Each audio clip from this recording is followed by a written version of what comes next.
6-7 में हम कर रहे थे एक्टिव पैसिव वॉइस।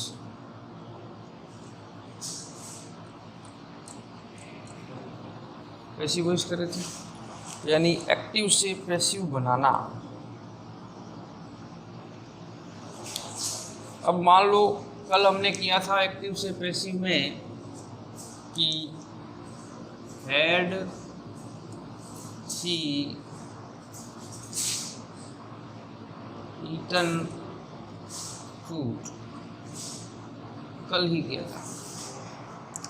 ये एक्टिव वाक्य है, आप लोग दे, इसको पैसिव में बदलिए। कौन सा वाक्य है ये? एक्टिव वाक्य है, इसको पैसिव में बदलिए। लेकिन ये पर्सनवाचक में है, ये ध्यान रखना। पर्सनवाचक में आ रहा है तो आपको यही देखना है आगे हेल्पिंग वर्ब में क्या आ रहा है। हेल्पिंग वर्ब में क्या आ रहा है? हेड। हेड का नियम एक ही है, हेड आए तो हेड भी लगा दो। तो हेड अगर आता है तो हेड वापस आ गया, पर्सनवाचक वापस आ जाएगा। अब इसमें सब्जेक्ट क्या है? अपना सी है, ईटन क्या है? वर्ब है, और फूड क्या है? ऑब्जेक्ट है। तीन चीजें हैं। हम ऑब्जेक्ट को सब्जेक्ट में बदलेंगे तो उस हेड को तो उतार दिया। ऑब्जेक्ट में क्या आ रहा है? फूड, जो सब्जेक्ट में बदल गया फूड। हेड के साथ जोड़ना क्या है? तो आपको नियम याद होना चाहिए, had, has been, have been और हैड बीन, बीन लगाना है। ईटन थर्ड फॉर्म ही होती है तो ईटन लिख देंगे। बाय सी है क्या? सी किस में बदल जाएगा? हर में बदल जाएगा। कोई दिक्कत आई तो बताओ, आसानी से मिल गया वाक्य। जब हेड आए तो हेड वापस आएगा, ऑब्जेक्ट को सब्जेक्ट में बदलेंगे। और एक चीज़ जोड़नी है, वो क्या आ रही है? BEEN, बीन को क्या करना है? जोड़ना है। और इसमें कोई कठिन बात लगी नहीं मेरे को कि आप जो बना नहीं सकते वाक्य को, ऐसा कुछ नहीं है इसमें। इज ही मेकिंग टी, इसमें नई चीज क्या आ रही है? इसमें आगे आ रहा है इच। ठीक है, आ गया।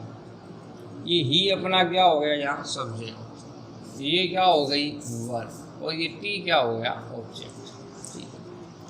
जैसे उसमें हेड आया तो हेड लगा दिया। तो इज आर एम में से नियम क्या है? इज आर एम आई तो इज आर एम को वापस लगा दो। ऑब्जेक्ट जो सब्जेक्ट में बदलेगा उसको देखकर अब ये आगे जाएगा टी। टी भी एक वचन है, ही भी एक वचन था, इसलिए इज लगा था तो टी के साथ भी क्या लग जाएगा? इच लग जाएगा। कोई दिक्कत नहीं आनी चाहिए। बहुवचन होता तो क्या लग जाता? आर लग जाता। बहुवचन होता तो आर लग जाता। इज लगा दिया। ऑब्जेक्ट को सब्जेक्ट में बदला तो इज टी, इज टी आ गया। इज आर एम, जैसे इसमें हेड के साथ हमने BEEN, बीन जुड़ा। हेड के साथ क्या जुड़ा? बीन। याद रखना, हेड हो तो बीन लगाएंगे। तो इज टी, इसमें बीइंग लगाते हैं, याद रखो, BEING, बीइंग लगा देते हैं। Is T being. मेक की थर्ड फॉर्म लगानी है तो MED, मेड हो जाएगा। बाय ही आ रहा है, वहां पर हम किसका प्रयोग कर देंगे? हिम का प्रयोग कर देंगे। और पर्सनवाचक वाक्य वापस आएगा, ये विशेष ध्यान रखना है। पर्सनवाचक वाक्य में कोई अंतर नहीं आएगा।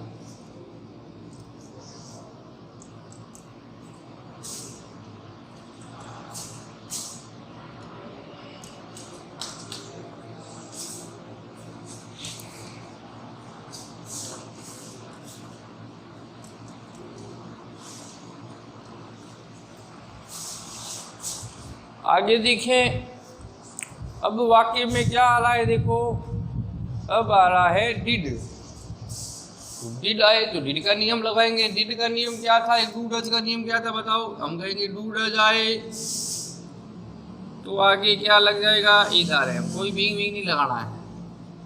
डू डज आए तो आगे क्या लग जाएगा? Is are am. और डिड आए तो आगे क्या लग जाएगा? वाजवर। क्या लग जाएगा? वाजवर। बस इतना ध्यान रखना है। तो आगे डिड आ रहा है, क्या? डिड आ रहा है। ये अपना सब्जेक्ट हो गया, ये अपनी वर्ब हो गई, ये अपना ऑब्जेक्ट हो गया, ये भी अपना ऑब्जेक्ट। दो ऑब्जेक्ट आगे देखो आप। तो अपने को वर्ब के ठीक बाद वाला ऑब्जेक्ट काम में लेना है। पहले बताया मैंने, डबल ऑब्जेक्ट है, एक अस है, एक इंग्लिश है। अपने को ये ऑब्जेक्ट पहले काम में लेना है। समझ में आ गई बात? अब डिड आ रहा है तो वाजवर लगाना है। ये नियम लिखा हमने, डिड आए तो क्या लगाना है? वाजवर। क्या लगाना है? वाजवर। अब यहाँ मोहन है, लेकिन यहाँ अब अस को कर लेंगे वी में, वी को अस में, तो वी आ गया। वी के साथ वास तो लगेगा नहीं, क्या लग जाएगा, वर बहुवचन है वी, तो वर वी आ गया। ये बदल के यहाँ चला गया, ठीक है। टीच की थर्ड फॉर्म लाओ तो टीच टॉट टॉट होता है क्या, तो टीच टॉट टॉट आ जाएगा। यानी डिड को देखा वाज वर लगाया, अस को देखा वी लग गया, तो वी के साथ तो वाज नहीं लगेगा इसलिए वर लगाया पहले, फिर वी लगा, फिर वर्ब की थर्ड फॉर्म आ गई। अब जो दूसरा ऑब्जेक्ट है यहाँ टीच के बाद लगा दो, दूसरा ऑब्जेक्ट क्या आ रहा है, इंग्लिश आ रहा है, तो इंग्लिश यहाँ लगा दो। और बाय लगाकर आगे सब्जेक्ट क्या था, देखो सब्जेक्ट में मोहन है तो बाय लगाकर क्या लिख दिया हमने, बाय लगाकर मोहन लिख दिया। कोई कठिन नहीं है, आराम से बना सकते हो, देख लो, नहीं समझ में आया तो पूछ सकते हैं, बड़े आराम से हम बना सकते हैं वाक्य को। आगे देखें, समझ में आ गया डिड का वाक्य है या नहीं समझ में आया?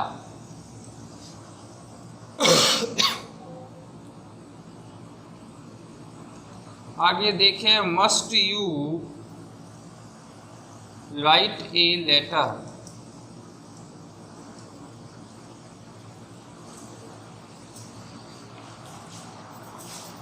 मस्ट आगे आ रहा है, ये देखो यहाँ पर, तो कैन है, कुड है, सेल है, शुड है, विल है, वुड है, ये सब किसके अंदर आते हैं, ये सब किसके अंदर है भाई, मॉडल के अंदर।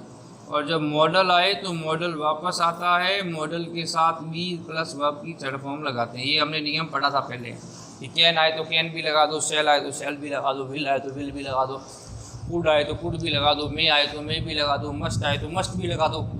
तो ये चीज़ ध्यान रखनी है, मॉडल अगर आता है तो मॉडल के साथ मी ई बी का प्रयोग करना है, कोई भी मॉडल आ जाए। तो यहाँ पर मॉडल कौन सा आ रहा है, मस्ट आ रहा है। आपको पहले पहचान करनी पड़ेगी कि मॉडल कौन सा आ रहा है। मॉडल की पहचान नहीं होगी तो कैन है, कुड है, सेल है, शुड है, विल है, वुड है, मे है, माइट है, मस्ट है, और टू है, नीड नॉट है, ये सब किस में आता है, मॉडल के अंदर आता है। तो मॉडल अगर आता है तो मॉडल वापस लगा दो, ये मस्ट आ गया। यू यहाँ सब्जेक्ट है, राइट यहाँ वर्ब है, और ए लेटर यहाँ पर क्या था, ऑब्जेक्ट। अब अपने को ऑब्जेक्ट को बदलना है सब्जेक्ट में, तो must a letter, object subject में बदल गया। लगाना क्या है, बी, तो मस्ट है तो बी मॉडल बी आता है। राइट की थर्ड फॉर्म लाओ, क्या होती है, रिटर्न। बाय लगाकर हम क्या लिख देंगे, बाय लगाकर हम यू लिख देंगे, तो यू आ जाएगा, must a letter be written by you. तो इसमें हेड में बीन लगाया, इजारे में बीइंग लगाया, डीड आए तो वर लगा दिया, और ये मॉडल आ गया तो वहाँ पर किसका प्रयोग कर दिया, बी का प्रयोग कर दिया। इस प्रकार आप आसानी से प्रश्नवाचक के जो एक्टिव पैसिव वाक्य है वो कर सकते हैं। धन्यवाद।